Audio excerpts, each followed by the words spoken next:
Okay, good afternoon, everyone, and thank you for joining the Living Income Learning event of Beyond Chocolate. Beyond Chocolate is the Belgian partnership for a more sustainable chocolate sector. The partnership is funded by Belgian Development Cooperation and managed by IDH Sustainable Trade Initiative. I am Marloes Humbeek, and I'm the Program Officer for the Beyond Chocolate Partnership. I want to take this occasion to welcome you all and to specifically also welcome His Excellency, Ambassador of Côte d'Ivoire, Mr. Abou Dosso.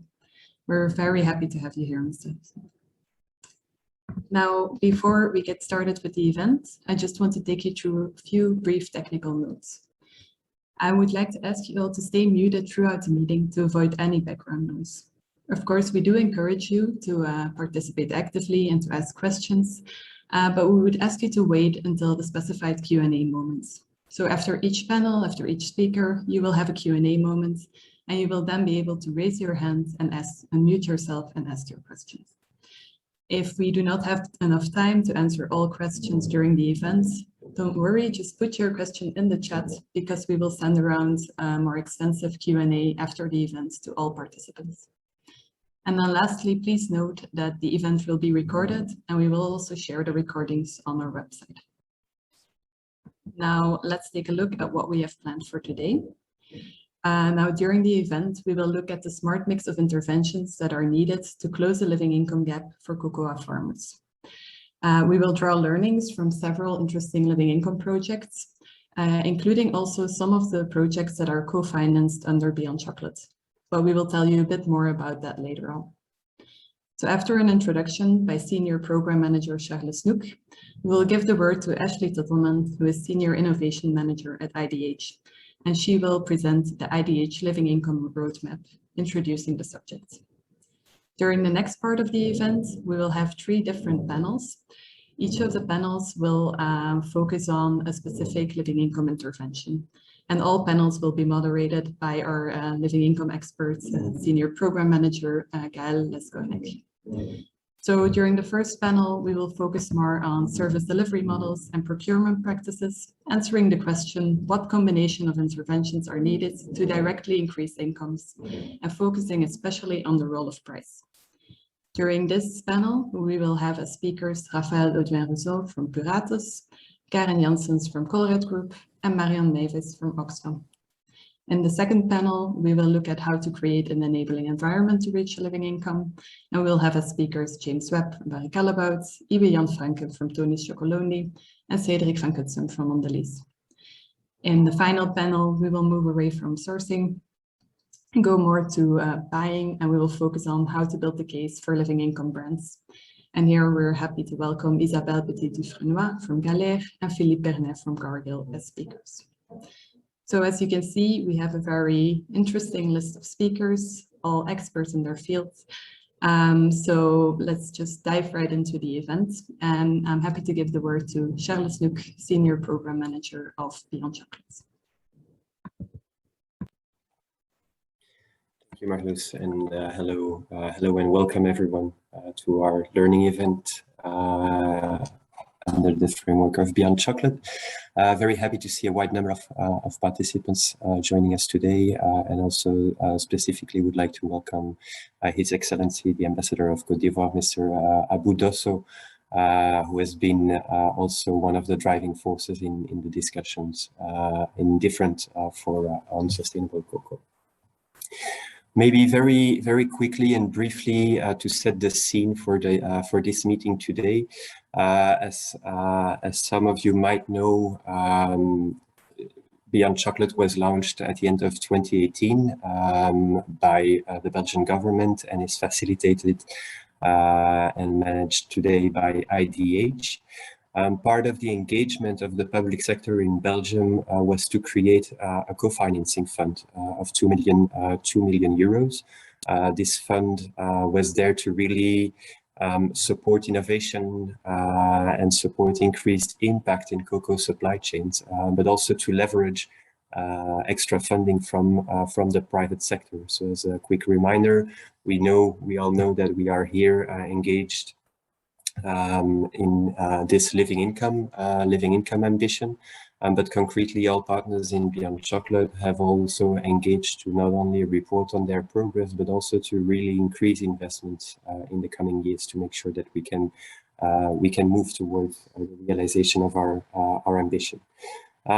These 2 million euros were invested in the last 24 months, as you can see on the screen, in 8 different pilot projects. And during the meeting today, we will have the occasion to have a first zoom in on some of the projects and some of the learnings that were captured by the partners of Beyond Chocolate.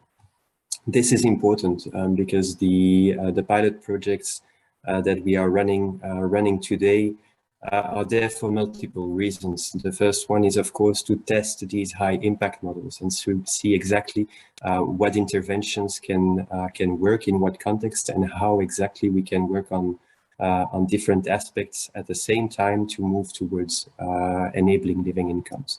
Next to that, every one of these projects also has a strong link with the Belgian market and literally bring new or renewed products, chocolate products, to the consumer. And so this is important because in this way, Beyond Chocolate is actually working both on demand and supply at the same time.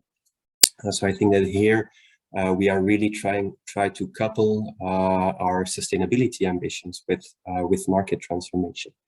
And the last point is the reason why we are here today also is creating opportunities for cross-learning. So I'm very happy to see the lineup today, very curious also to hear about the experiences, about the successes, but also maybe about some failures that have been encountered in the last months. But first, to give a little bit of structure to our thinking and to the discussion, I'm very happy to give the floor to our colleague, Ashley Tuttleman, who will guide us through the Living Income Roadmap. Thank you all and enjoy the meeting. Thank you, Charles and Marlos. I'm happy to get us started and dive in a bit to the IDH Living Income Roadmap. For participants here, maybe it's good for you to know, I'm going to walk through this in about 10 minutes. So there's always a lot to unpack, as mentioned earlier. Feel free to ask questions, but this is certainly not a deep dive. This is a nice overview of what we have in store at IDH for our Living Income Roadmap that was just made public last month. So could we change the slide, please? Thank you. So you might be wondering, what do we mean by a living income roadmap at IDH? And what we mean is actually a structured roadmap that helps companies take ambitious and aligned actions to close living income gaps in their supply chains. The goal here is to provide these ambitious and aligned actions across sectors and across locations. So IDH works beyond cocoa, also in coffee, tea, ingredients, etc. So we want to provide sector agnostic guidelines and tools. So as part of these aligned support for ambitious and aligned actions, we also have resources and tools that we provide companies to support that journey to make change and to close living income gaps. We also, through the tools and the steps to help guide your efforts, we create alignment on data and the need to and structures through which you can utilize partnerships in order to really amplify your impact and have an impactful strategy that really delivers on the goals and ambitions. And finally, IDH does not do this alone. We are working diligently with the Living Income Community of Practice. We sit on their strategy group as well as their technical group, and they sit on our stakeholder committees for the Living Income Roadmap. So we want to align with others in the community who are working in this space and also leverage and utilize the resources that are already available so we can all go faster, further together, as opposed to duplicating efforts. Next slide, please. So now that you have an idea of what the roadmap is, guiding steps, tools, and alignment on data and partnerships, I will run through very quickly the 5 steps of the roadmap. Now, step 1 helps us understand what is the living income benchmark and how we prioritize different areas that we want to tackle closing living income gaps based on our priorities and risk assessments. Step 2, once you have an understanding of your priority areas and the living income benchmark, so our goal is to identify the living income gap. So there's significant effort here in data collection, whether it's through existing data, partners data, or primary data collection, to enable us to gather what we need so that we can assess the living income gap and also have indicators for step 4, which I'll get to in a second. Step 3 is to verify the calculations and the data that you're using to identify your gap so that we have confidence in our assessment and our data, and we don't allow data to stop us from moving to step 4, which is taking action. So step 4, we're working on building targets, using data to design and model what activities we're going to do, what our intervention strategy will be, and then also to track progress over time to see how we're doing. And finally, step 5 enables us to all share learnings and provides guidance for individual continuous improvement within your company, within your supply chain partnerships, but also across sectors or within your sector and across sectors. Next slide, please. So I'll really focus a bit on what we have to help for step 4, so enabling action and closing living income gaps and tracking our progress. So I think for many of the participants here today, you've heard IDH refer to a smart mix of interventions and how this is necessary to close living income gaps. And part of what we mean when we talk about a smart mix of interventions is recognizing that the days of old, where we thought we could focus only on productivity and yield by delivering services to farmers, that's only a part of the story. We have to go beyond service delivery and thinking about productivity improvements. I know I'm preaching to the choir here, to think beyond that and think about other intervention types like procurement practices, brand and consumer engagement, traceability and transparency, sector management, and enabling environment. I think we'll get to the definitions later, so I'm going to skip breaking this down in any further detail. Next slide, please. But we might be wondering, how do we get to a smart mix of interventions and think about how to bring all these interventions together to be effective to close living income gaps? And at IDH, we've developed a living income roadmap that uses an income driver approach to standardize data and enable the development of a smart mix of interventions. So what we mean by the income drivers is taking a focus crop perspective. So here it's the case of cocoa as the focus crop. And we look at 5 key variables for data collection and analysis, among many others, but these 5 key are very important. And that is, in this case, cocoa land size, cocoa yield, cocoa price, and cocoa cost of production, but also expanding that beyond cocoa to think about diversified income. So that when we collect comparable data and we start analyzing this data, we can have an idea of how we can make progress and also build partnerships and our intervention strategy. Next slide, please, Marlos.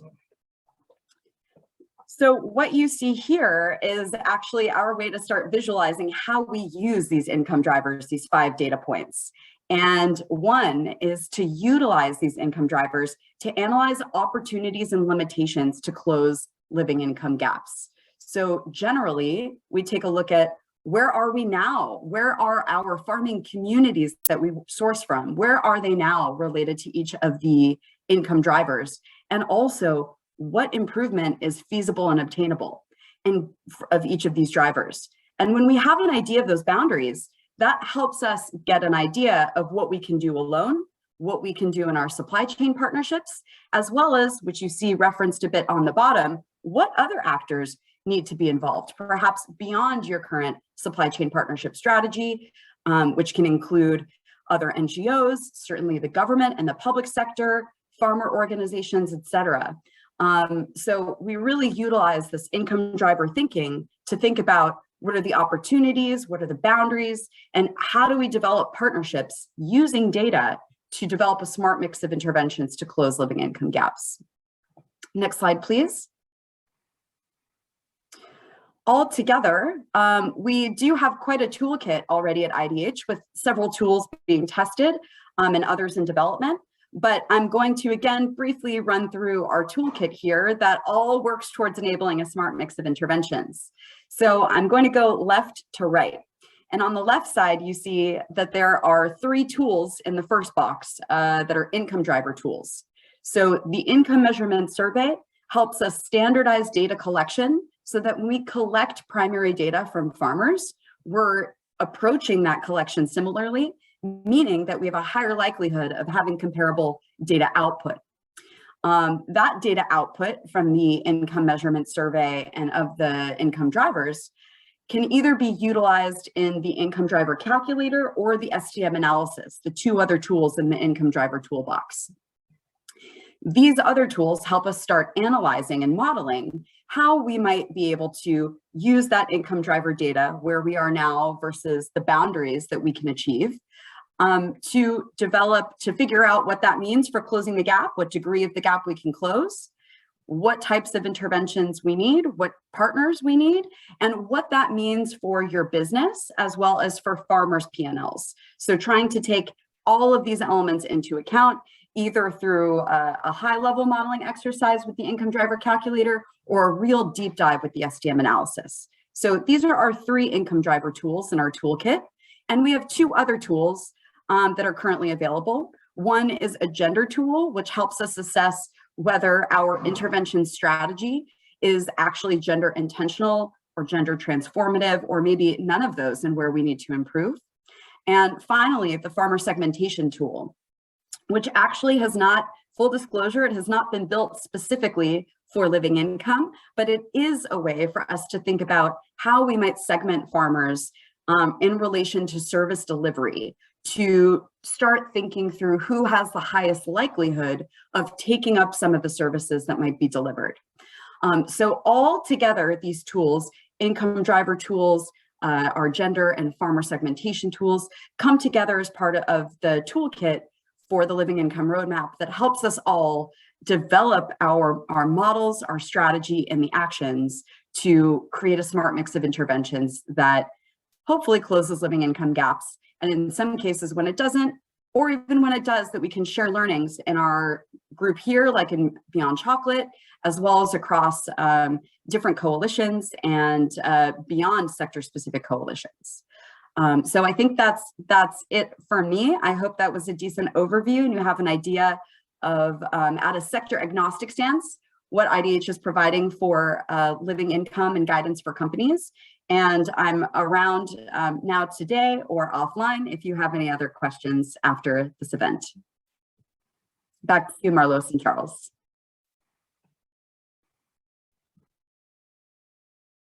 Many thanks, Ashley, for sharing all this information with us. Very useful, and I'm very happy to see also personally. We launched Beyond Chocolate a bit more than 2 years ago, knowing that the challenge was huge and extremely complex. But I think we should also, look back and be happy about the steps that we are actually also taking all together. Also in getting into that complexity and understanding much better what we can do and what works. There's of course still a very long road ahead, and a lot of work to do. But very happy to see that we can indeed now start digging in and really see where we can make the difference. And so very quickly, as you can see on the screen right now, you can see that this work on a living income roadmap has already also influenced the creation of a roadmap specifically for the Dutch initiative on sustainable cocoa. So you can see that the same line of thinking actually has helped to structure a clear trajectory for the DISCO signatories to move towards this ambition of enabling living incomes. I will not go into detail in this work right now, but can announce here that we'll pick this work up also with the Belgian initiative, and that starting in the first weeks of 2022. We'll revive the living income working group that was already created at the launch of the initiative, to actually see what a Belgian version of this living income roadmap should look like. So very much looking forward to discussing this with our partners in the next week. I think, Ashley, you're still with us, and we have time for a quick Q&A. So if any of you has any questions, remarks, or experiences to share related to what has just presented, now will be the time. But thank you all for being here, and looking forward also to reactions on the part of our audience. Thank you.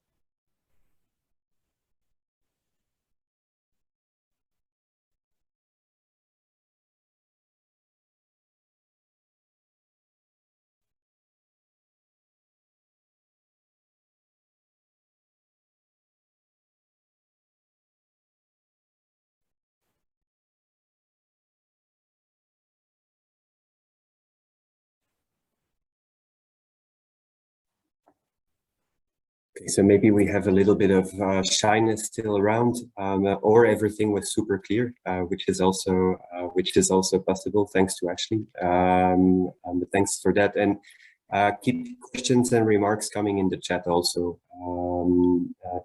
Maybe the barrier is a little bit lower.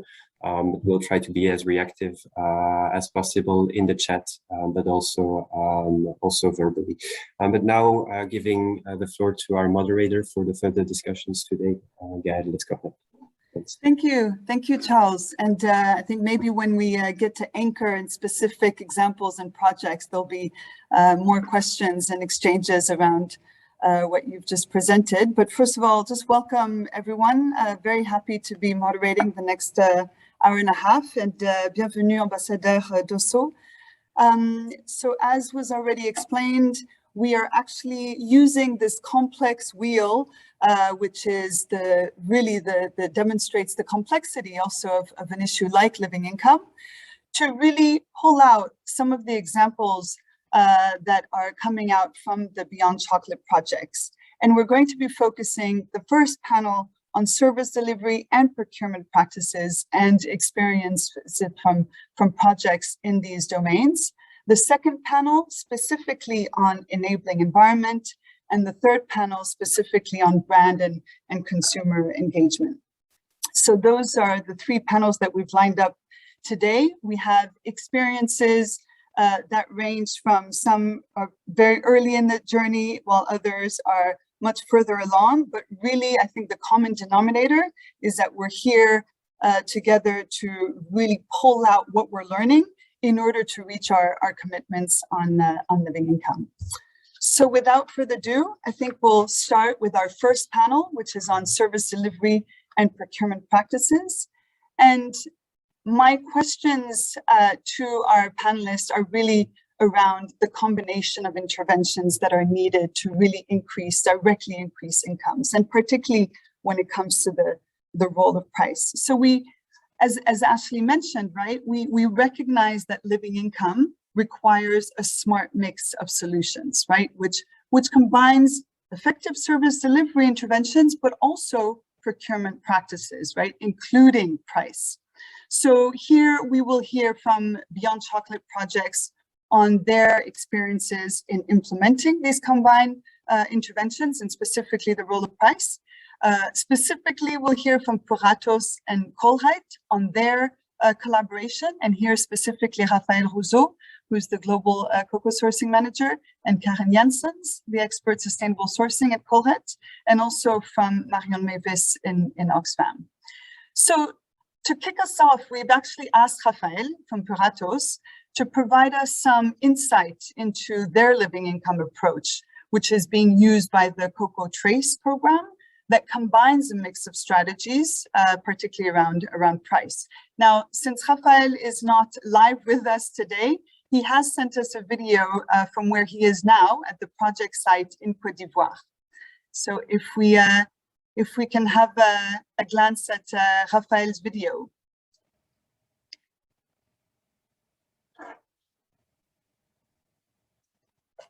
So, good morning, everybody. I am Raphaël from Puratos Group. I am here in San Pedro with our partner on the ground. you want to say something, David Gou? Bonjour à tous, je suis le président de la coopérative ICSP en partenariat avec Piratos et Colorade.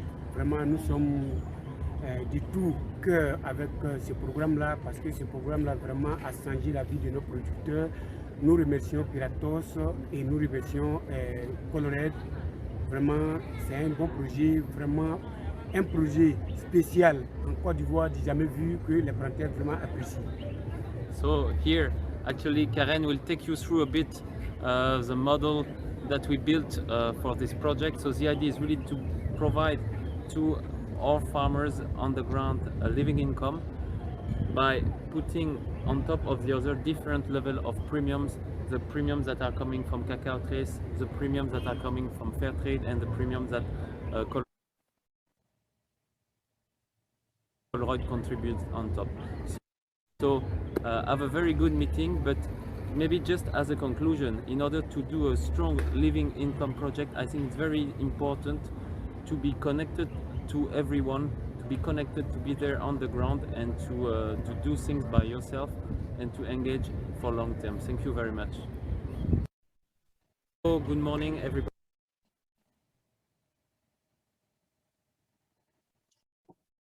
So Karen, I don't Yep, see you. I'm here. There you are. Great. So Raphael linked it up to asking you directly also the question in terms of if you can really provide us a little bit more information on that combined approach, recognizing, I think, two important points that were mentioned by him, especially at the end, is this important link and connection with the farmer, with the cooperative, but also that long-term investment.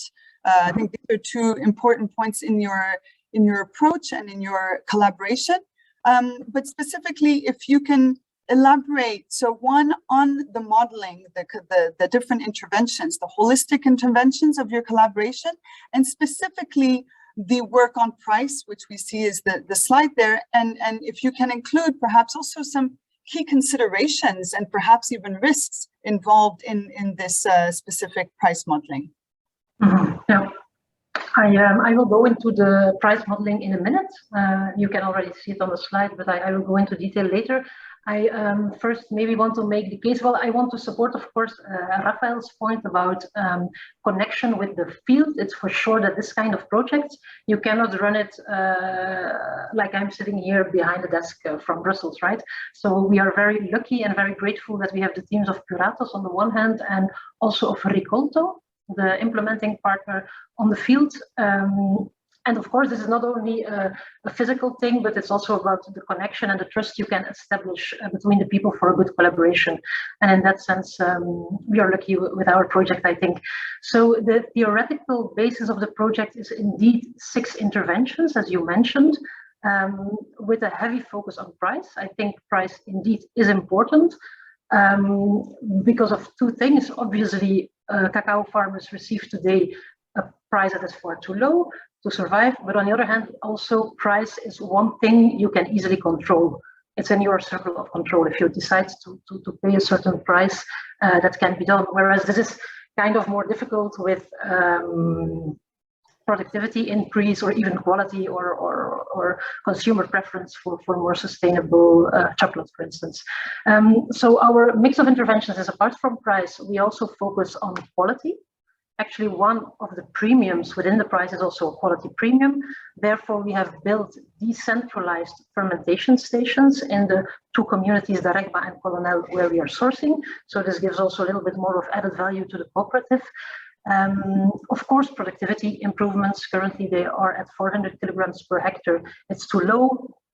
Income diversification is also a very important aspect, I think, on which we are working, also together with the implementing partners, and access to finance. If you really want to make the, I think this is closely linked to enabling the farmer to take more the lead in his own choices, then he has to have access to finance. So that's closely linked to breaking this circle of poverty. And last but not least, all our interventions are also supported with agroforestry interventions and a reforestation program. So maybe I will quickly explain how we build up the price. So one of the partners, apart from Ricolto and Puratos, is also Fairtrade. So we took the Fairtrade Living Income Reference Price as a benchmark. You can see it, the $2,200 per ton for Côte d'Ivoire. And so we start, of course, from the official farm gate price that is set each year by the government, which was this year. These are numbers for how it is built up this year. This year, this was unfortunately lower than last year, which means that the Fairtrade price is in action. So the Fairtrade minimum price is in action. This leads to a higher price.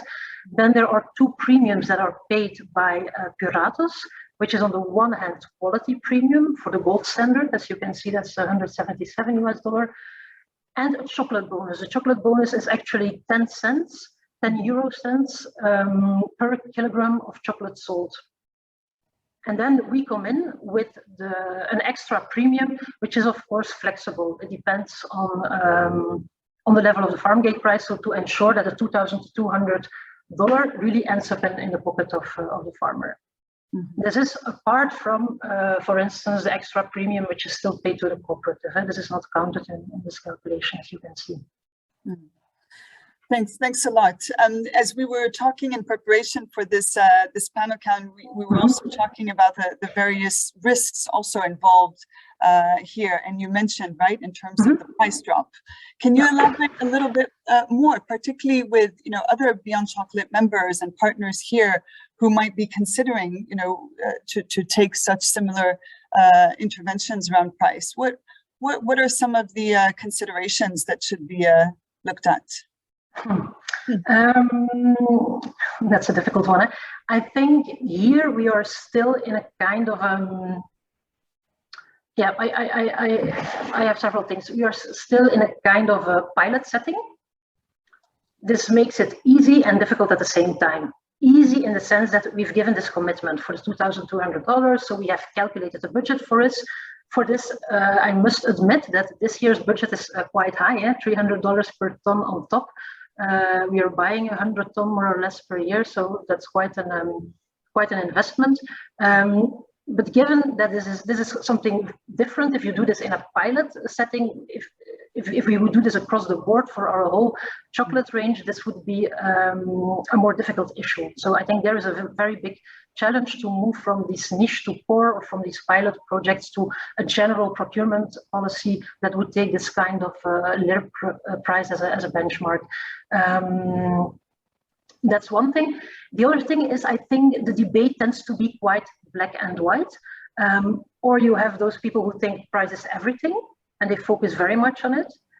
And you have also some stakeholders who are, in my opinion, underestimating price or focusing a lot on productivity improvements, technical assistance, etc.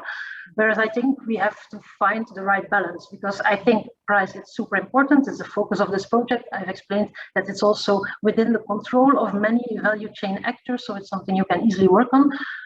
On the other hand, I used to think 7 years ago that with a good price, problems would be solved, or that a good price would be automatically a gateway to a more sustainable cocoa sector.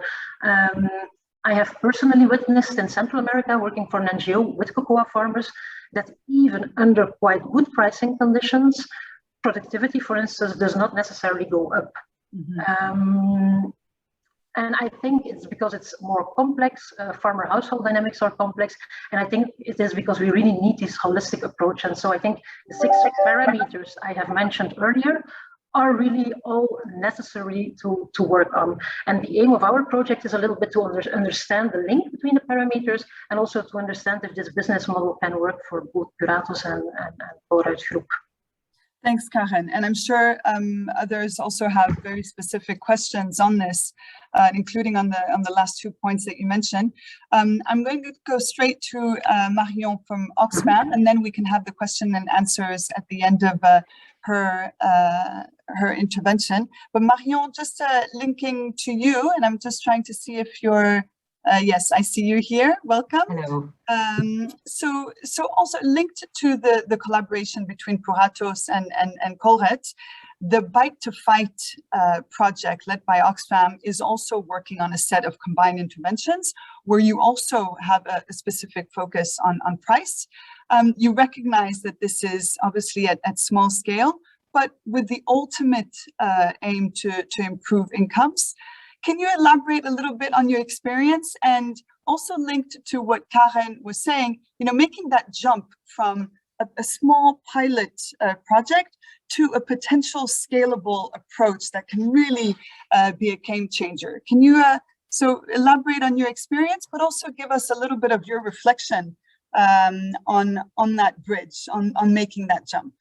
Yes, thank you, Gail, for this very interesting question. Before I start elaborating a bit more on our approach and the lessons we learned yet from our project, I want to maybe focus first on our pricing system. So we based our living income price that we pay for the Bite to Fight project on the research of Fairtrade International from 2018, where they saw that the living income reference price in Côte d'Ivoire should be around $3,700. Let's say that this is FOB prices. So we actually chose for an extra Oxfam premium from around $1,000 above the Fairtrade minimum price and the Fairtrade premium. So actually it's also a flexible premium that we're paying with Oxfam. So if the market price outreaches the Fairtrade minimum price, then the premium is a bit smaller, but actually we pay around $1,000 extra per ton of cocoa.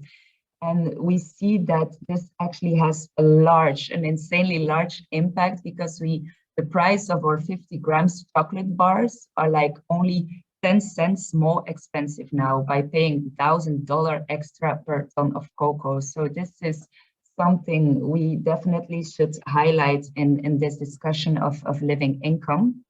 But of course, we are also facing some challenges. One of the challenges we are facing is that Oxfam, for the Bite to Fight brands, we are actually buying rather small volumes. And therefore, we have to elaborate this project, or to focus this project on a section of a cooperative we're working with. So we are focusing now on 200 farmers with this living income project. And of course, this is quite a sensitive case. And therefore, we always try to use the principle, do not harm, try to build trust in the communities, talk with the farmers that are engaged in the project, but also talk with the farmers of the cooperatives that are not engaged in the project. So this is really important for us. So let me explain a bit more. You asked, Gael, about our holistic approach for the Bite to Fight. So as stated before, we have two main objectives. One of the objectives is to pay a living income price to all of the farmers that are engaged in the process, and to pay that cash, 100% cash. At the moment, we are paying this premium already, but only a part already in cash and a part through projects directly benefiting the farmers. And another thing that we want in 5 years is the transition to agroecological production for all the farmers that are involved. Interesting or important to say here is that we make a difference between the sphere of control we're working in and the sphere of influence.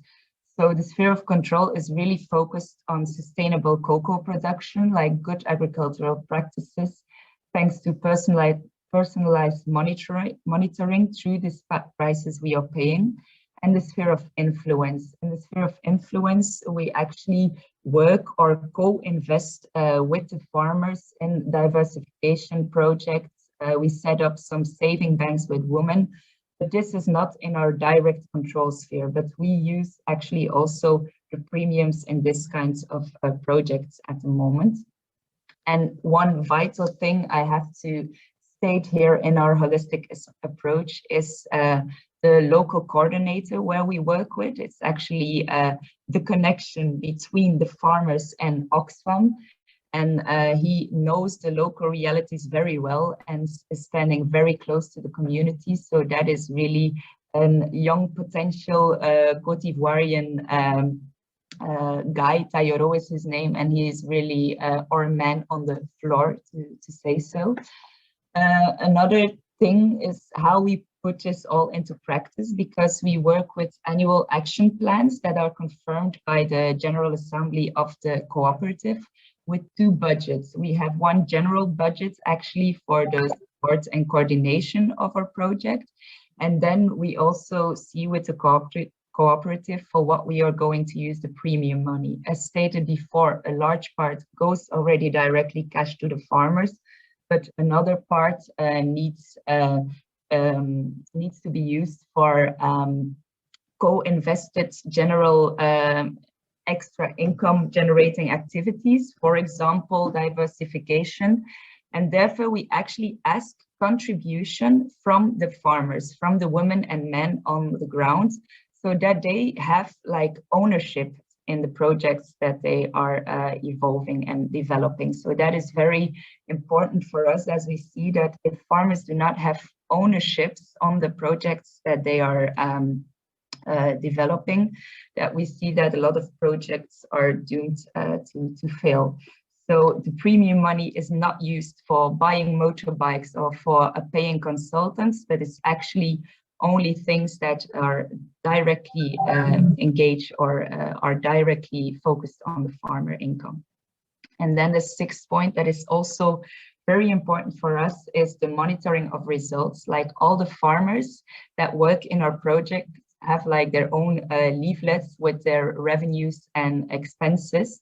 And we want to engage the farmer families to really have like budget planning skills, like to do some financial management. So they are actually the ones who are seeing like what incomes do we have and what expenses do we have, and we together with our local coordinator can see directly where we have to intervene and who we have to intervene together with them. So this saves us also a lot of expensive studies on farmer income, as the farmers are actually monitoring it themselves. And the last point that maybe answers hopefully your question, Gail, is a plea I actually want to do for a change of business models, and where all stakeholders actually have to be in the core of business models. And I mentioned it before, like trust is crucial. Trust with farmers, trust with cooperatives is crucial in reaching a living income for farmers. It takes some patience, so that you have to be very much aware of, but trust is like the starting point to set up a living income program. The second point, everyone probably already knows that the cocoa sector in Côte d'Ivoire is a story of power imbalances and chaos. Unfortunately, despite the great stories and sustainability programs, and because of this chaos, actually, cocoa farmers hardly get a chance to have their say. We see that a lot of projects are done very much top down, and we miss actually the bottom-up dynamics. So we actually plea for stronger complaint mechanism for farmers, for awareness education with farmers. This should be a top priority of businesses. And then very much related to the second point is that we see also that approaches are very much centralized, and this might be good and efficient in a way, but we see that it hardly has any impact on the ground. So we would plea for a more decentralized approach, where actually farmers are engaged, cooperatives are engaged. Like we can work, for example, through human-centered design, where people who are experienced in the problems are also the solvers of their problems. And that is something that we do not see at the moment and is very much lacking.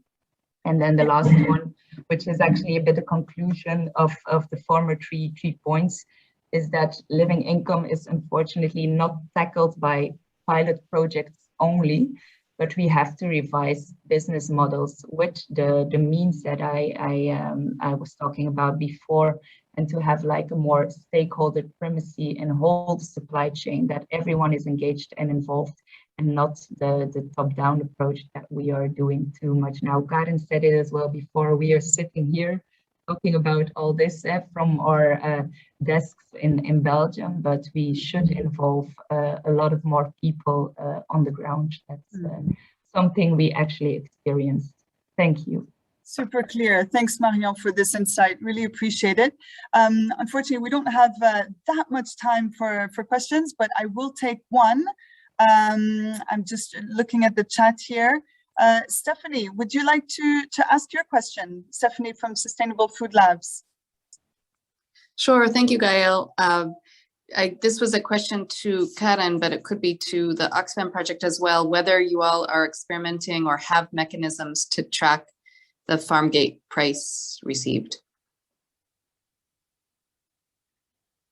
We have a mechanism. It's not very fancy, I'm afraid. It's just done manually for the moment being. But in our project, that's then also directly replied to Gaëtan.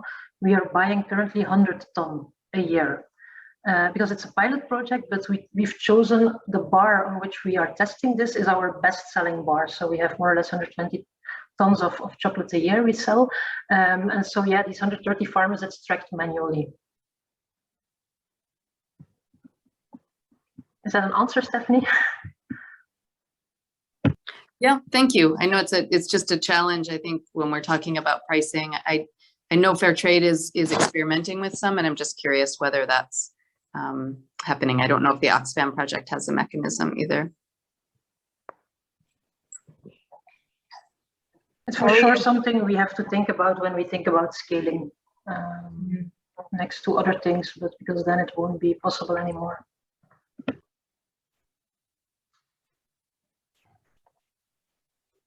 My apologies. I see actually we have until 3, so we do have time for the other questions. And I see Ambassadeur Dosso has a question.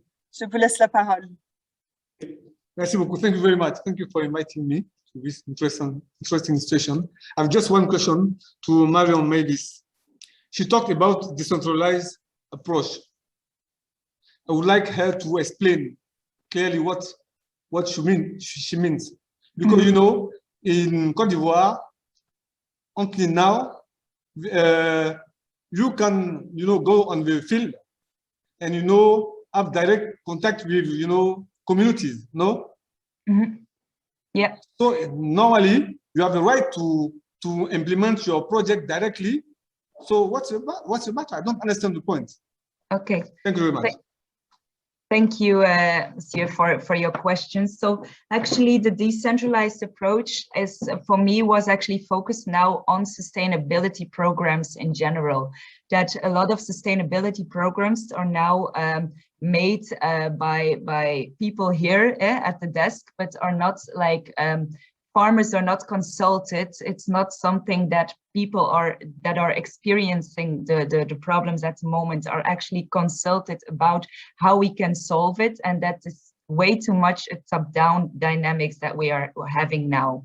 So it's actually decentralization in the organization of sustainability management programs and the certification also sometimes. That's what I meant. Hopefully this is somewhat clearer for you. Yes, okay, it's okay for me. Thank you very much. Thank you. And maybe linked to the issue that we were raising, right, in terms of looking at scale and looking at transforming business models in order to scale. I'm just seeing the question here from Gaëtan on volumes. Gaëtan, do you want to ask the question directly? Hi, thank you. I think Karen replied, but my underlying question was indeed the scaling issue, because I see that pilot organizations such as those are represented by Karen or Marion Mavis are experimenting avant-garde models. which are only useful if they can be scaled up. My biggest interest would be to calculate how much money would be channeled in the countryside of those countries if Belgium was indeed on its way to the objectives of the Beyond Chocolate plan. And that would be another roadmap if the 100% of chocolate would be indeed paid at a living income reference price. And I would be most interested to work on that.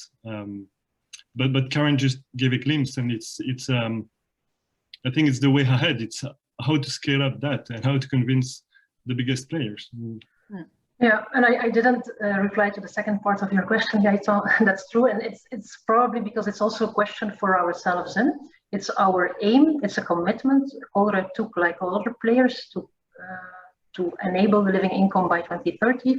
And the aim of this pilot project is to understand if this business model can work and how it can work. We just launched the tablet last week, and it's on sale in our shops now. And I'm very curious. Yeah, I'm very curious also to see what it will do, because I said to you, it's our biggest seller. It will be sold a little bit more expensive now. So we will see. Let's hope we can maintain the volumes. And the aim is definitely to broaden this also to other Boni products. I will be sure to buy one so that the price signal can. All of you should go. Yeah. Thanks, Karen. I see also a question. Eric, would you like to ask your question? Yes. Hi. Thanks a lot. Hi, everyone. Yeah, it's a question to Karen. Actually, you make reference to this living income reference price set by Fairtrade of $2,200 per ton, farm gate, which is obviously, as everyone knows, connected to volumes with a target volume, if I'm not mistaken, of 800 kilos per hectare, which is really, really high and likely not reached by a majority of farmers.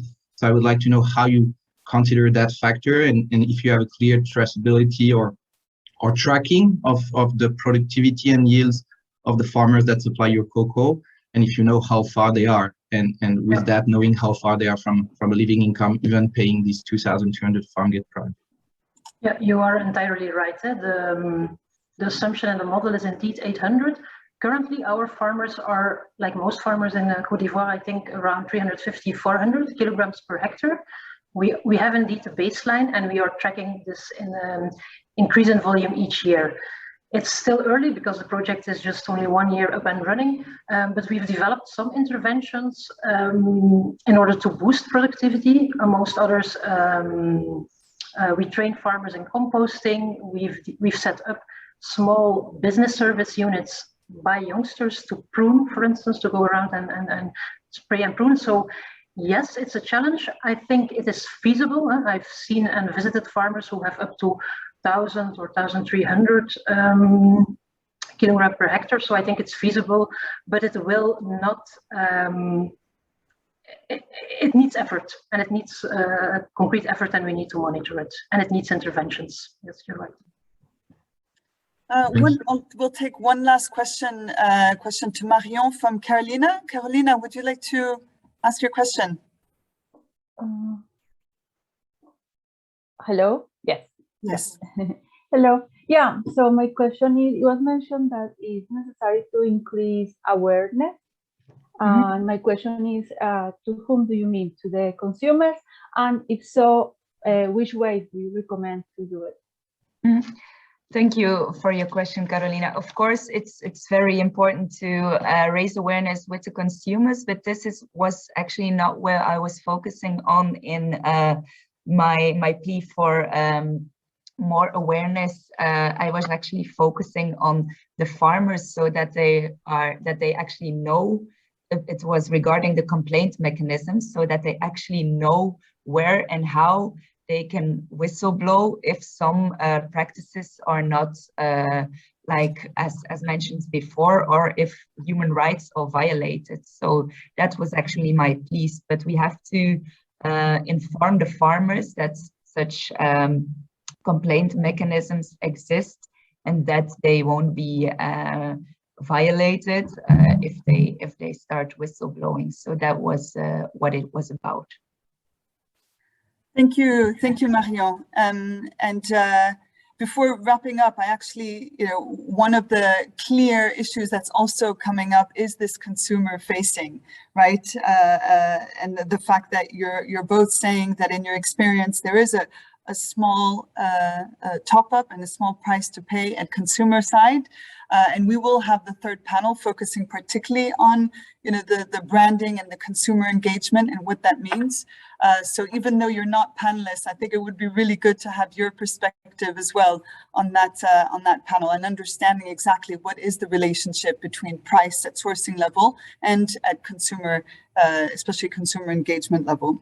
So with that, I'm going to wrap it up, and just a big thank you to the two of you and to Raphaël and our cooperative manager in Côte d'Ivoire.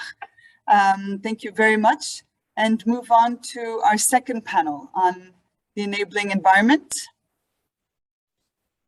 And thank you for all your great questions. Great. So on this specific issue of enabling environment, I think we all recognize that tackling the challenge of living income needs a lot more than just service delivery and procurement. A lot of different areas need to be addressed at different levels and with multiple stakeholders. And so in this panel, we're focusing our discussion on the enabling environment, but particularly in the sphere of control of specific value chain actors, and hearing specifically from the experiences of 3 Beyond Chocolate partners around their efforts, but also their challenges in facilitating an enabling financial and other enabling environment. We will be starting with James from Development Finance Specialist at Barry Callebaut. James, I'm just trying to see if you're here. I am here. You're here, great, welcome, James. So I'd like to start with you and Barry Callebaut's specific project focusing on facilitating access to finance, particularly within a community level through VSLAs, which are the Village Saving Loans Associations.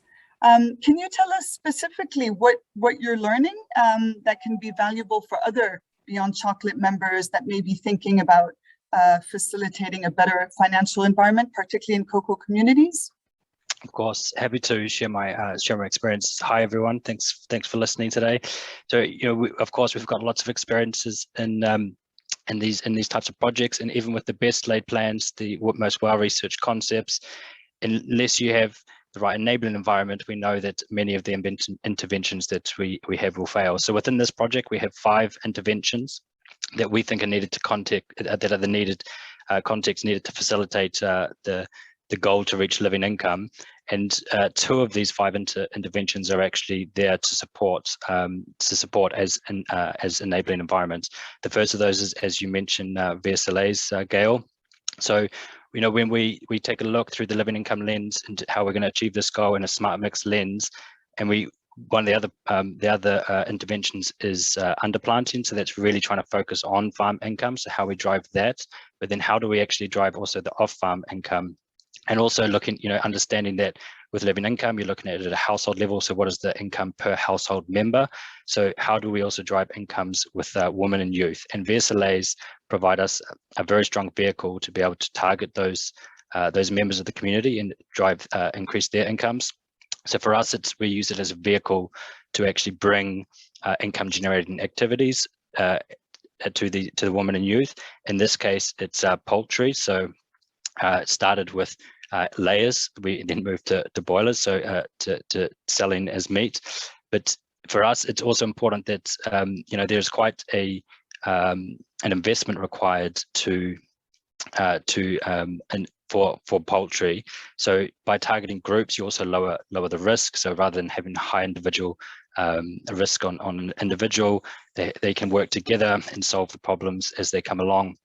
but also because of the mechanism and how it works, rather than putting either debt into the groups or the individuals, or even using philanthropic funds, where essentially just giving them the money, which is not sustainable. This is a mechanism whereby they're using group savings, so that's a really big positive for us. And there's a lot of other benefits of the VSLAs. It increases social cohesion.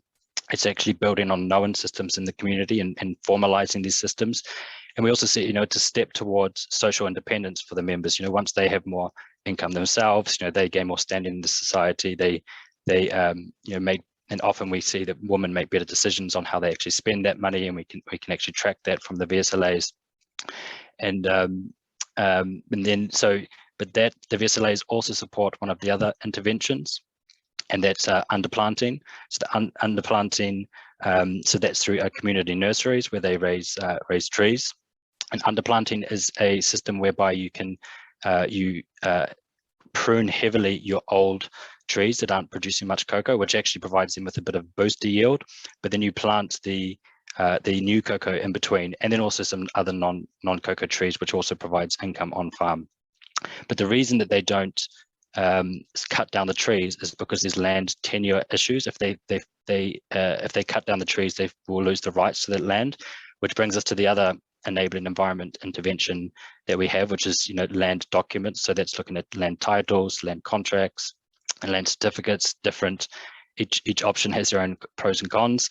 But what we see is that by providing these land documents, you increase the awareness and their usage rights.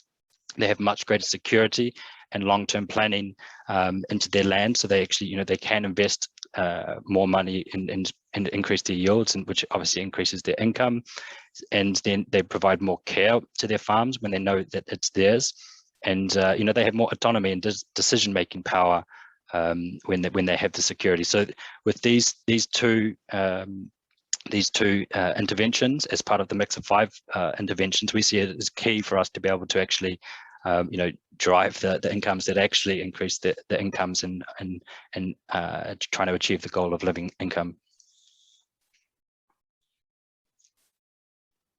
Sorry, I was muted. Thanks, James. Super interesting. And I think we're getting more and more information on how to really capitalize on the VSLA structures and the different opportunities in communities, and particularly in terms of the links with cooperatives. I wonder if you could just say, maybe just in a minute, also that link, ensuring that there is that link with cooperatives. The link between the VSLAs and the cooperatives. So we're actually, our projects in Ghana, where we don't have so many cooperatives. So with the districts though, but of course, we're working in the communities where we source.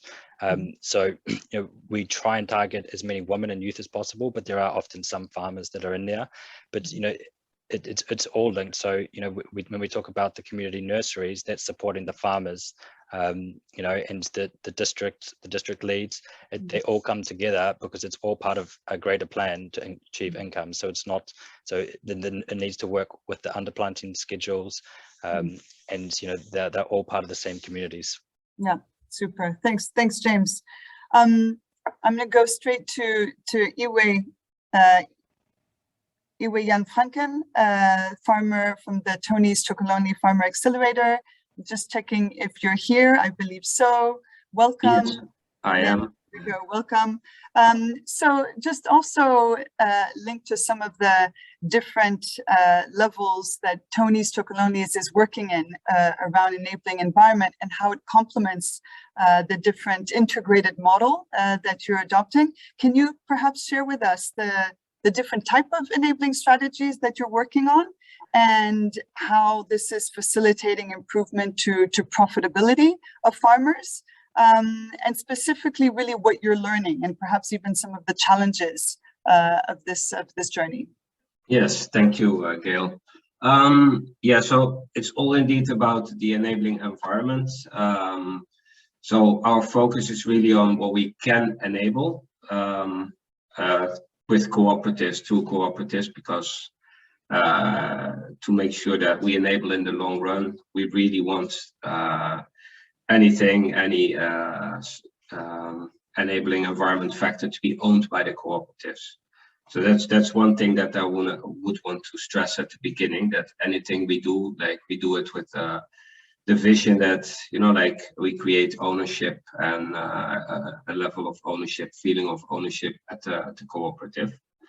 Yeah, first of all, I think it all starts for us with enabling a higher productivity. So we've set up a coaching program with full coverage of the entire supply chain. So if a farmer is part of the cooperative we source from, they do have access to coaching. So it's not a small group now, like everybody gets access. That's a big program with coaches visiting the farmers 2-3 times a year, doing an initial farm assessment, which is really important, but also look beyond just the farm dynamics and have an interview with the farmer and the household. Because it's very important to learn from the farmer and the household what is their situation financially, in terms of knowledge and skills, but also motivation wise, because that determines what you can put in a farm development plan and have a guarantee of success. So that being said, these visits end up in a lot of farm development plans. And these farm development plans obviously need to be carried out. A lot of actions are needed. And that's really where the enabler environment kicks in, because there is a need for a lot of specialized work, mechanical work like pruning. Pruning is in many cases a limiting factor in cocoa productivity. But it's also very difficult to do pruning, because you see in a lot of plantations, trees have grown really tall, have not been really taken care of for perhaps a decade or more. And in order to kind of like get these trees back in shape, you need to do heavy pruning, which if you have a 4-hectare plantation and you rely on family labor and you just have some small pruners or machetes, it will be very difficult. So I think one of the important things is making sure that at co-ops we enable extension services. So we've trained, I think, around 1,400 extension service agents at the co-ops in Ivory Coast, and all these extension agents, they're also, or these groups, they form groups of 10 people. And these 10 people are all trained on not only pruning, but also planting shade trees, replanting, applying pesticides or fungicides where required.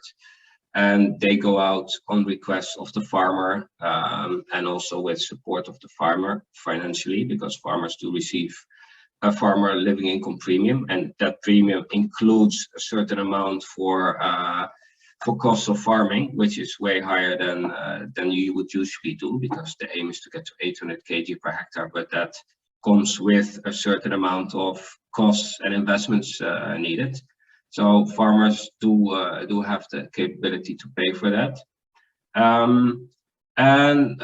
There's also another aspect. A lot of shade trees need to be planted. I think Ivory Coast really made some big commitments to also contribute to fighting climate change and protect forests. And I think the cocoa sector does its part.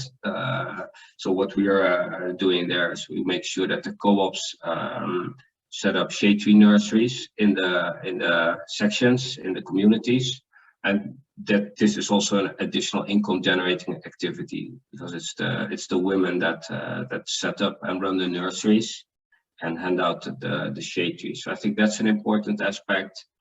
And composting is another important aspect that these extension services are trained on, because with that extensive amount of pruning, but also with the common work of pod breaking and fermentation, there's a lot of organic material left in plantations that's not optimally used. So composting and having the right material to do that well in the plantation on farm, as to keep the nutrients there, is also part. And that all needs to be supported as well. So we really also train the co-op and co-op management to coordinate and manage these extension services and coaches and shade tree nurseries. And I think what is really important is for us is also the viability in the long run, the economic viability. And that's also something that we don't have too much grip on at the moment. We have recognized that if we ask a lot from co-ops in terms of traceability, GPS mapping, managing extension services, and a group of coaching, etc., that all needs staff and capacity at the co-op that the current system of Ivory Coast with its taxes and barème is not really catering for. So we've added on top of the living income reference price a co-op fee of $50 per metric ton, which was a rough calculation to help co-ops to be able to help out on all this enabling environment elements. And what we're doing this year is reviewing that. Like we have a big program with TechnoServe. They're going to the co-ops, look at the management of co-ops, but they're also going to look in the organizational challenges and the financial challenges and check out with the co-ops, okay, if we need to do all what is necessary and what is being talked about also in this meeting, what does it cost cooperative? And how can we pay for it? As I said, partly because farmers have a high premium because we pay a high price. So that can help a little bit, but definitely not keep all these extension services and coaching and GPS mapping and all that's being requested in place. So what would they need on top of what they're getting to be sure that they can keep that enabling environment, also in the long run. So I think that's a really important part that we really try to get more grip on, because we do recognize that co-ops do, we do ask a lot from co-ops these days, and we never talk about what they need to kind of implement all of that. Mm-hmm. Yeah. No, thanks for that last point, Iwe, particularly the link with what we heard from the first panel, right, around service delivery procurement and what needs to be in place in order to also maximize the enabling environment. If you're going to invest, whether it's around farm management or when it comes to Barry Calabo around in communities, around financing, to really ensure that behind there's a combination of interventions that really are able to maximize and move the needle on farmer cash flow. So in addition to these two perspectives, one more on the community side and one more on the farm and cooperative management side, I'd like to turn over to you, Cedric, who I can see right now. Welcome. And go more towards the focus of your work and your project, which is really looking at the landscapes approach to create opportunities for living income and for better enabling environment. Can you explain to us a little bit more what that looks like and what you're learning? Sure, thanks, and thanks for having me in advance. Apologies for background noise. It's 5 of us in quarantine at home, so I hope it will be okay. So yeah, I think first, and we heard it before, creating an enabling environment, of course, involves many actors and all come with different responsibilities. And as we need a smart mix and holistic approach for this, we believe the industry can, of course, have a meaningful contribution. So here's a quick overview of things we do in this pilot we have under Beyond Chocolate. And I'll try to share my screen at some point because I have a few pictures just to make it a bit more tangible, if that can work. Cedric, we actually have the photos, so we can. Excellent. Yeah.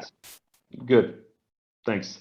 So what we're trying to do here with this pilot is really to introduce a tool where we can run a landscape and household survey, and based on these surveys we can really have more targeted interventions, and so the information from the surveys will allow us to design really tailored interventions that should allow farmers and community members to really enhance the income they're making, and this mainly from 3 different sources. The first source is, and that's the picture you see, is really about having more segmentation to then lead to a better intensification of cocoa on farms. And so when we say segmentation, we really try to take a look at the profile of the farmer, the profile of the farms based on samples and so on, to really then recommend and financially support adoption of the right productivity package.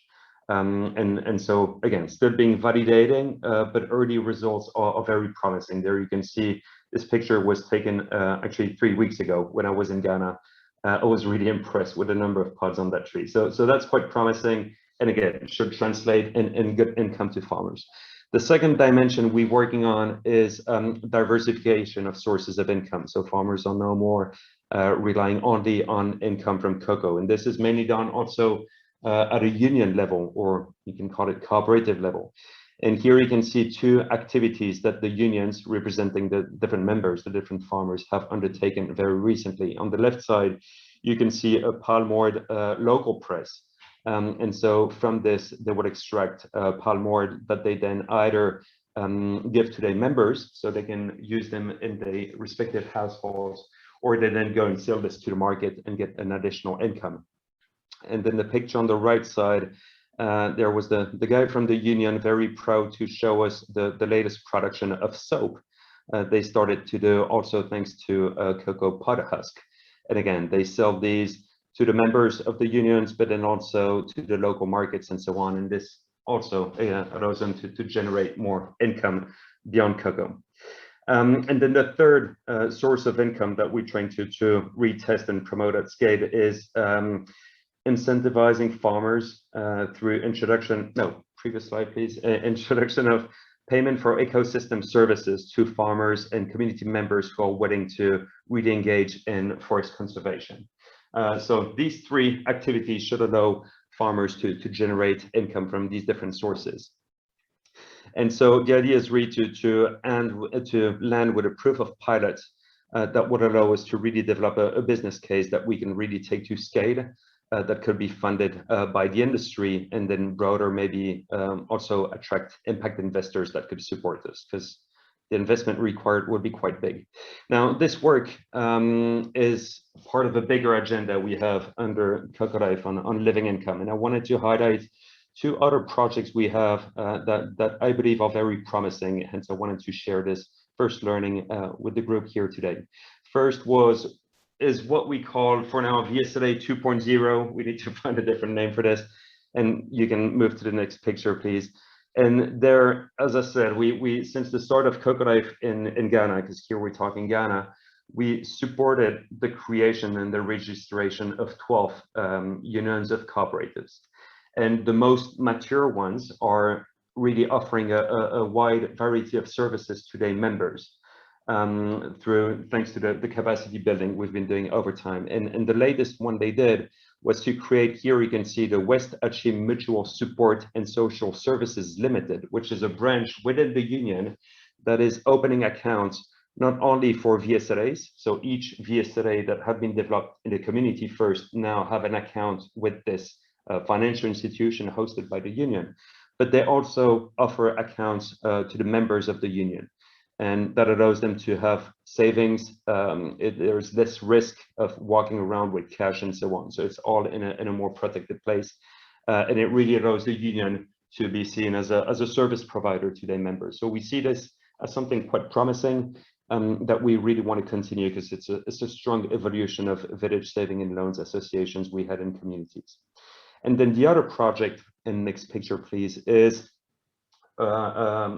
what we call the modified Tunja system, which we're implementing together with UNDP in the Forestry Commission.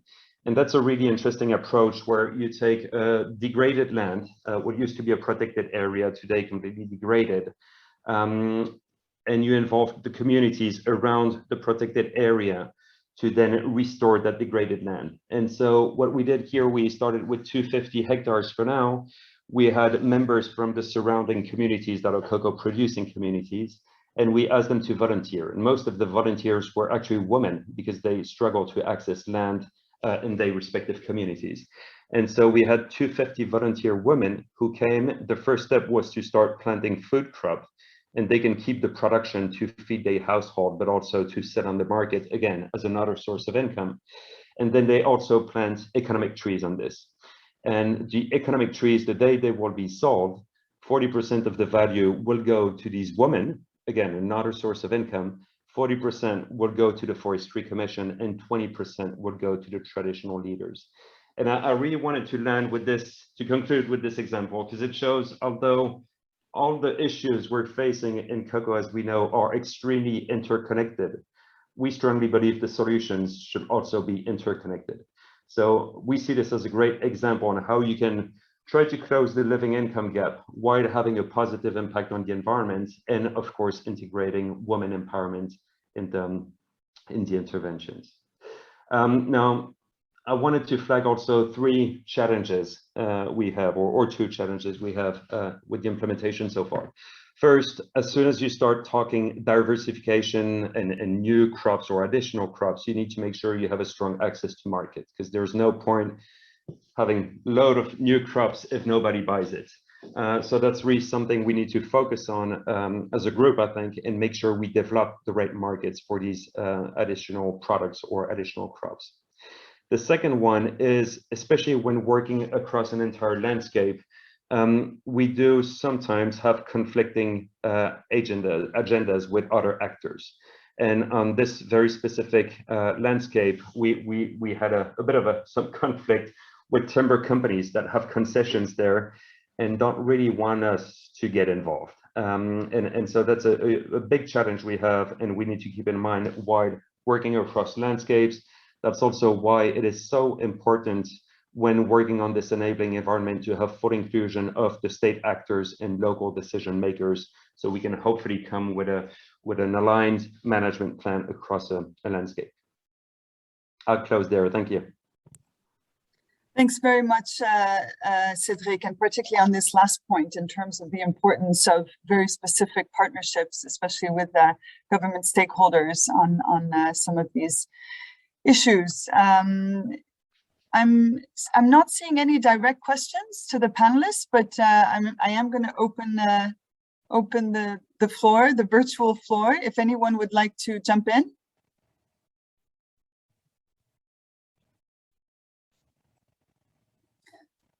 If not, you'll have the chance to continue to ask your questions in chat, but then I propose we move on to our third panel, last but not least.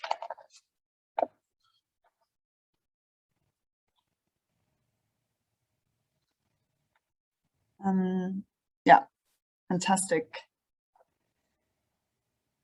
Great. So I think it's quite clear from also the complex wheel that we were looking at before, that sustainable solutions for closing the living income gap cannot only remain at sourcing level, but also needs to be at buying level, involving brands and also consumers. So now we will be hearing, we have the pleasure of hearing from Beyond Chocolate partners, Cargill and Galère, on their journey to building the case for living income brands. And I'm going to start with you, Isabelle. And I'm just trying to see if I see you. Fantastic. Yeah. Hello, everybody. Welcome, Isabelle. So Isabelle, yeah, I didn't, the slide went off, but Isabelle Petit-Dufresneau, coordinator for ethical and sustainable programs at Galère. So Isabelle, based on the discussions also that we've had, it's clear that Galère is embarking on a long-term journey to transform its actual brand, where living income of farmers is key. It would be great to hear from you on this journey, recognizing that it's just the beginning, including some of your challenges and your lessons so far. Yeah, I admit that we're more advanced in the project, you know, on the ground, that we have started 2 years ago. So I'm just perhaps put the context back. So that was 3 years ago that we've decided to become a true purpose company. And so we really wanted to transform, you know, the relationship of force into a relationship of mutual interest. So that was the start, and we have started with two projects with Yeyaso, which is a cooperative that is in Mans, in Ivory Coast. One project is centralized on agroforestry, and the other one is on transition to a biological agriculture and with a high quality cocoa beans. And they are all also they all integrate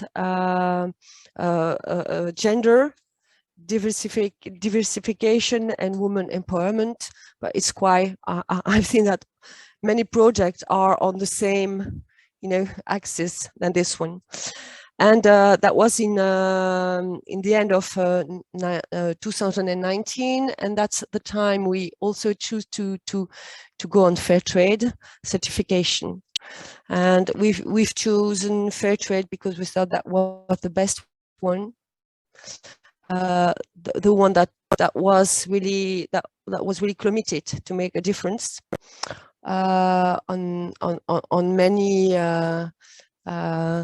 On many terms, like price for the producers, with the support with the fair trade Africa field staff, transparency, financial traceability, and the audit. But we are not really okay now with a price standard. We think it's not possible to have a so high standard price, just focus on cocoa.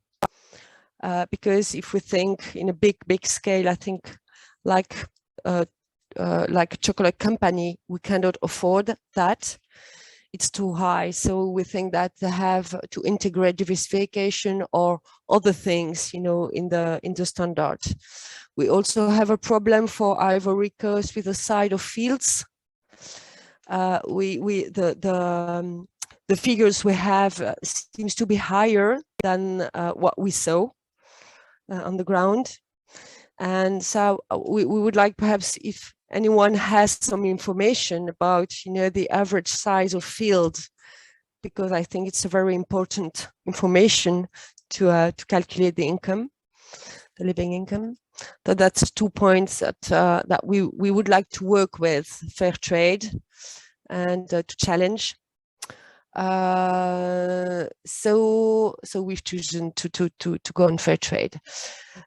We didn't have the financial means to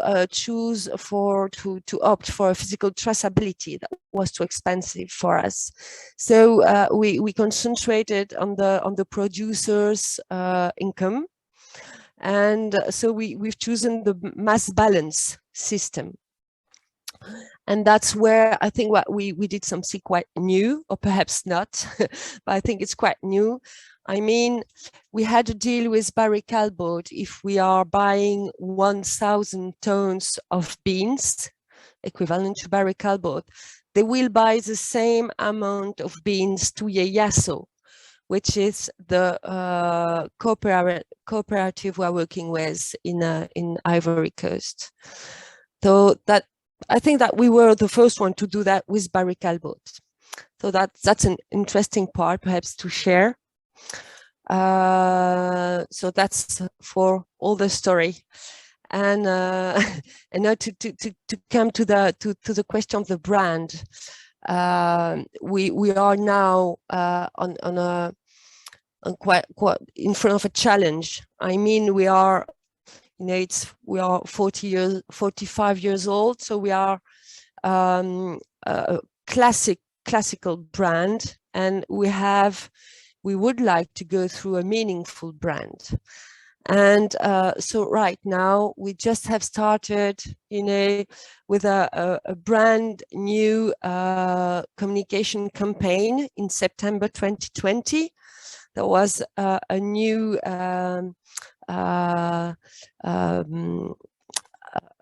packaging, a new logo, 100% fair trade chocolates, and same recipes. So that was all a campaign, but quite classical one, you know, on all the communication network we have. And we have the logo on each product and on each point of sale.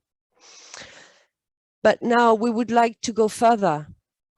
Really want to go further, but because of the flood and the crisis anyway, that was quite hard for us, because all the energy we had, we put it on saving the company, rescuing the company. So we have many questions now on the table, still now. So like, is physical traceability a better solution than mass balance? You know, because to sell a bean to bar, it's quite sexy, to be honest, for the consumer. But if we put the money on this, perhaps we would not be able to put it on the producer's income. You know, but we don't want to change, but that's just a philosophical question. Also, is a fair trade, physical traceability can be an option. It's fair trade for fair trade, because right now, you know, with the mass balance, with fair trade, is it interesting to go on that direction or not? And also, which angle of all our commitments we want to focus on, and how, because it's a very complex story. Cocoa, fair trade, and all those commitments and value are quite complex, but we have to make it very simple for the consumer. So I think it's a very big challenge, you know, and even more for us, because we are not a new brand and we do not start from nothing. We have all the history, and the consumer doesn't like change. So we have to keep him, you know, on a quite secure feeling, but also we have to go to a meaningful brand. So that's a big challenge for us. So I don't have many answers. I have I have many questions. Good. Well, that's the path, I think, to all of us. We're all first dabbling the questions in order to get to answers. Yeah. Just a little thing, because I've seen, you know, the Gaëtan, which is asking for, you know, for figures, or because they're working on different things. Just to say that with the project we start to have more and more KPI.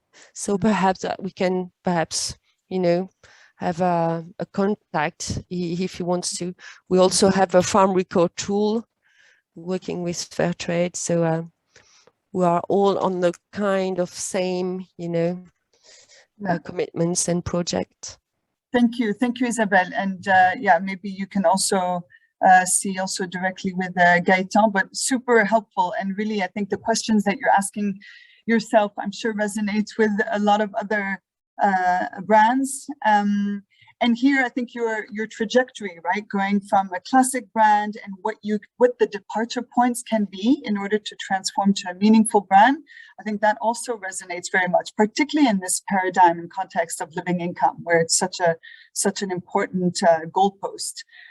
So I want to take us to another journey that is being taken by Cargill, and with Philippe Bernet, who's the commercial marketing leader of Cargill Cocoa and Chocolate. And Philippe, I'm trying to see if I see you. Yes, I see you. Bienvenue. Yeah, so in terms of your Cargill's journey through its own Felice brand, which is, you know, a bit of a different approach and is a different journey, I think more of defining a product that is telling a story of farmer empowerment through consumer engagement, and a particular consumer you'll explain to us. Can you share with us your experience on embarking in this journey through the Felice brand? Yes, absolutely, my pleasure. Thanks for inviting me. I will very humbly share our experience. I heard some of my predecessors being quite experienced as well in, you know, using communicating the stories, the sustainability stories to the consumer, Mondelez, Tony Chocolonely, or Isabel from Gala just before me. So hopefully, I always keep an eye on what is happening on the outside world to get inspired by other brands. I will share with you our experience. Hopefully, it will inspire some of you. But maybe to put things back into context. So yeah, I'm working at Cargill Cocoa and Chocolate. This is articulated in, there are two pillars basically in our business. The first one are industrial customers, so any industrial manufacturers who can use basically cocoa or chocolate products to produce the product that basically you can find in the supermarket. But today we're going to focus on the gourmet side of our business, which are more chefs, typically professional artisans. So think about chef. I hope you had there's a lockdown now in the Netherlands. Last weekend was the last chance to have a long dinner. So I personally went to a restaurant, but typically the chef was preparing, this creation and was working typically for us on desserts and based with cocoa and chocolate, or pastry chef for the bakery around the corner. So today we're very much going to focus on the gourmet side of the business. And primarily, we're going to talk about our flagship brand within Cargill, which is called Véliche. So Véliche is a brand that is targeting chefs and artisans. And a year ago, we went through an effort to relaunch the brand, and we're trying to redefine the positioning of the brand and the brand fundamentals. The first thing that we looked at is, this community of chefs is quite broad. So how can we target a bit more narrow so that we have our storytelling resonate even more with our target audience? And we have defined as a primary target for our brand, so we call it internally chefpreneur. So basically these are chefs, professional artisans who regularly work with cocoa and chocolate products, but who also have a very strong entrepreneurial mindset. So we want to be the partner who help them succeed, who help them grow their business, who help them please the clientele, because these customers are obsessed with clientele satisfaction. So this is a bit to set the scene. And the mission or the purpose of the brand that we have defined is Véliche is the brand who is empowering from farmers to chefs. Obviously, today I will focus a bit more on the farmer part, but for you to have a full picture, let me quickly explain you how we also empower chefs. So obviously, we are quite proud of the products we have on the market. We believe, and it's also confirmed by our customers, that they are high quality products at a competitive price. We try to equip also our customers with recipes, for instance, to inspire them, tips so that they and educate them so that we help them building up the skills. So that in a nutshell, and not doing justice to all the work being done, how we empower chef. And now let me drive you on how we empower farmer. So sustainability is very close to the whole brand essence of Véliche, and we have identified 3 key elements to basically define the sustainability approach by Véliche. The first one, and there are quite some synergies with what Isabel presented for Galer. The first one is also third-party certification. So the entire portfolio of product is certified by Rainforest Alliance. So that's something that we did even before the brand relaunch I was talking about that took place a year ago. Historically, the brand has always sold cocoa and chocolate products that are 100% Rainforest Alliance certified. We believe in mass balance model. We believe that, I forgot to say that Véliche is a brand that is not so mature, so we are still a rather small player on the market with high ambition of growth, but we are still a small player. Hence, for us, there's an opportunity to leverage on the awareness of the brand Rainforest Alliance. It's a brand that is known already by some of our chefs, so we saw an opportunity to leverage on the awareness of this brand. And we also believe that having a third-party neutral giving a neutral certification gives also quite some credit to the seed itself. So that's the step number 1. But obviously, when we worked together with many departments, including our sustainability colleagues, and some of them are on the line today, we thought that we really wanted to go one step further than the third-party certification. So what we put in place a bit less than a year ago is a program fully dedicated to Véliche and fully focusing on sustainability. And coming to the topic of today, very much about living income. So it's articulated around 2 main elements. The first element is basically, so the program is called Awale. We work with our partner TechnoServe. It's taking place in Ivory Coast. We have at the moment 1,400 beneficiaries, where we are very much, as I said, that's something we kicked off a year ago. So we are very much setting it up. Hopefully some first results will come in the months to go. We start with Ivory Coast. If the project grows as much as we hope it will grow, then potentially we will expand it to more countries. But for us, it was very important to start from one of the countries of our direct supply chain network, and Ivory Coast being the main producers, as everyone on this call knows, of cocoa beans. We said let's start from there. So 1,400 beneficiaries, and concretely, we look at two elements, as I was saying. The first one is from a farming perspective, cocoa farming and beyond. How can we help cocoa farmers get even more income from the product they are growing? So we are looking at increasing the productivity when we talk about cocoa, but we are also looking at introducing and promoting agroforestry, which obviously has a side effect benefit in terms of environment, but can also bring another source of income to these farmers. We are also looking at introducing them to small livestock, for instance. So this is very much in the farming area. And then on the side, I was saying that our core target are chefpreneur. So we felt that it was also probably one of our duties to promote entrepreneurship in origin countries. So for this, we are very much looking at two profiles, young people and women. And here what we are trying to do here is to equip them to also succeed in terms of being entrepreneur.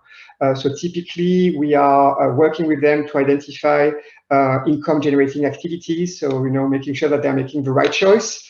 We are working with them to build a business plan. We are working with them to train them in terms of marketing and sales. The ideal scenario for us would be that they start a small company and that this company grows and that the children maybe will take over. So that would be an ideal scenario for us. So quite some effort in this program. I was saying Belish is still a brand that is being built as we speak, but obviously we benefit from the support of Cargill, and here Cargill generously invested about $1 million in this project to make sure that we had the means and that we could impact 1,400 people, as I was saying, which is significant. So that was the second element. And the third element that we are also considering as part of the sustainability approach for Belish is a platform that we have launched some months ago to basically invite anyone really, being our customers, consumers, chef, yourself, our colleagues, to donate. So it's a platform that you can find on our website. We call it Support Your Farmer. And all the money that we are collecting will be reinjected in the program, either to have even more beneficiaries, or potentially put in place more activities so that the impact is even stronger. So that's the program in a nutshell. How are we communicating about it? Because now the part of this panel is very much about branding. So I will share with you where we are. Just like Isabel, there are still a very long list of questions to be answered. We took the opportunity to also introduce our new packaging. I will try at the end maybe to share my screen for a second just for you to visualize it. But on the packaging, basically, we use obviously the seal of Rainforest Alliance. We use our seal Empower from Farmer to Chef. On the back of the packaging, we present briefly, but hopefully in a comprehensive way, how we see sustainability as the Belish brand. And there's a QR code that leads you to our website, which is really our digital hub, where much more content is available. So what I just drove you through is also presented on the website, and that's typically where you will find the Support Your Farmer platform to potentially make your donation. Our salespeople obviously play a very important role as well. So we are trying to train them as much as possible so they feel confident to talk about sustainability, which is not a given. So it requires quite some sessions, and then pass the word to our distributors and hopefully to the end users. And what I wanted to share also with you, based on the preparation talk that we had with Gail, why are we doing this? Because what is the trigger behind all this effort? The first reason, being part of Cargill, sustainability is very close to our heart. The purpose of Cargill is to nourish the world in a safe, responsible, and sustainable way. So we also want basically to walk our talk and put in action some of the recommendations we give to our customers.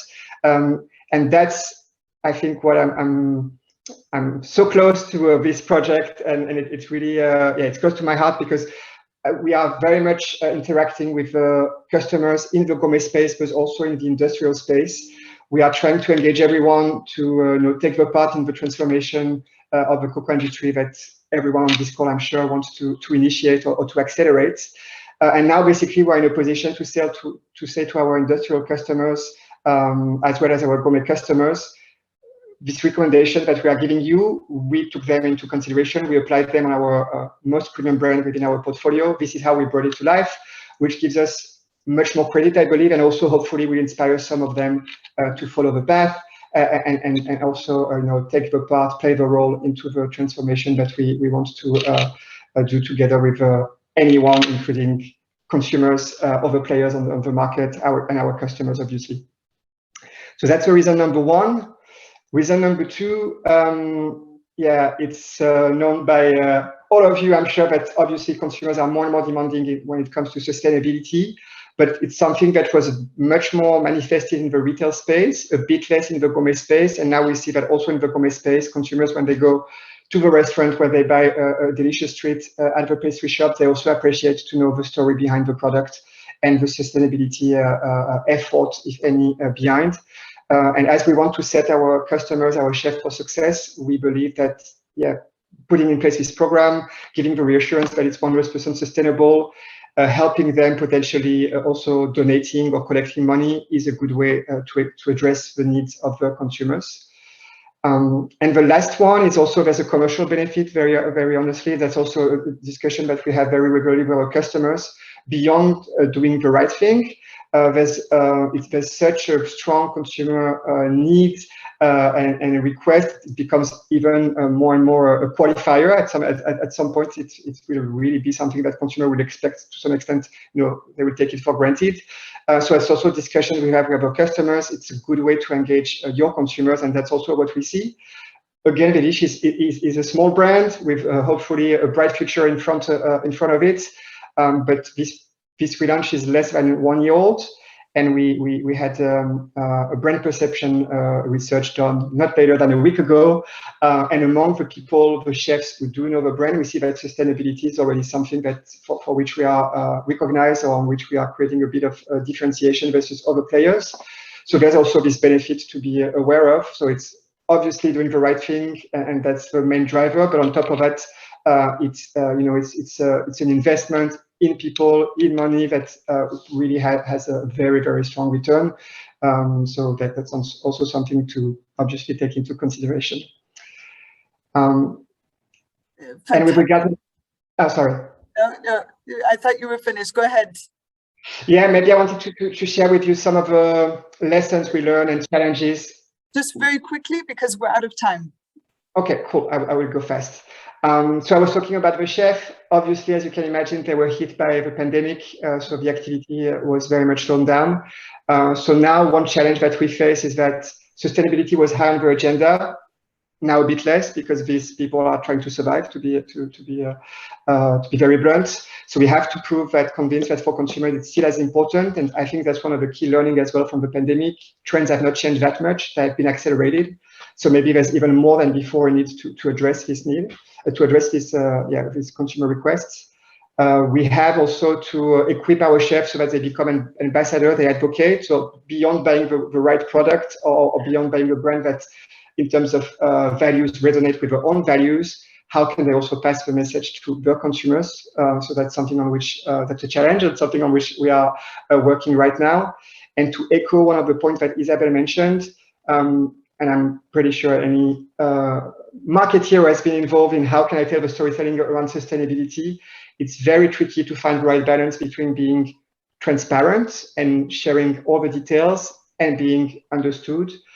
So the two extremes are you remain a bit high level, but you're not really engaging, or it's a bit fluffy. And the other extreme is that you overwhelm anyone who's in contact with your message with information, and it's not understandable, it's too complex. And it's extremely hard to find the right balance. And that's an effort that we are going through right now. And for me, it's one question to add to the list that Isabel created, because that's one for which we will need more time to come with some answers. Great. Well, thank you for sharing your questions with us. Really, really appreciate your insight. We don't often get to see really all the thinking and the challenges that are being faced, particularly at this consumer side and brand side. So thank you so much to you, Philippe, and to Isabel. Let me open it up to the floor. I don't see any specific questions in the chat, but opening up the virtual floor for any questions or even comments, thoughts.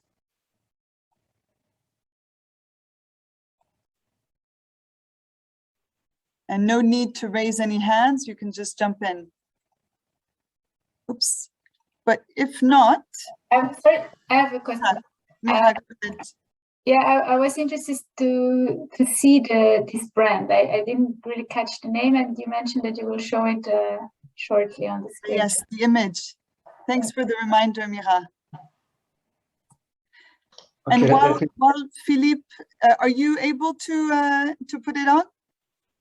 Please, while I'm trying to do it, keep on talking, and I think okay, great.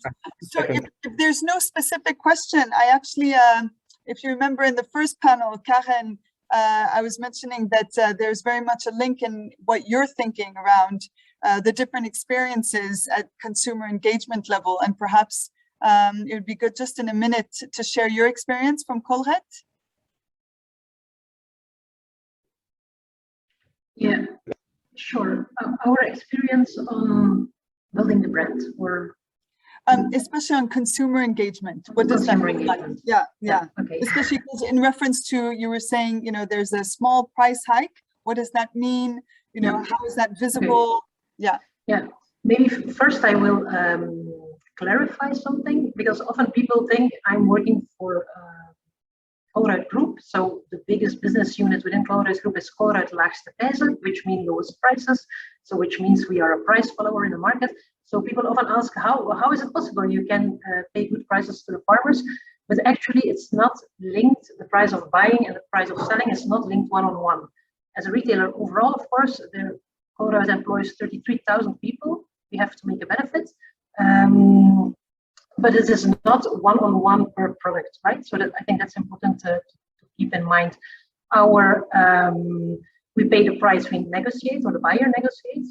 We sell at the price depending on what the competitors do. So we always go a little bit below in a range of 50 kilometers. So that's the first thing. And then on the consumer engagement, I think specifically with regard to this Beyond Chocolate tablets we have brought on the market right now, we rather took the approach that it's something where we want to arrive at for all our chocolate of our own brand, which is bony, as soon as possible.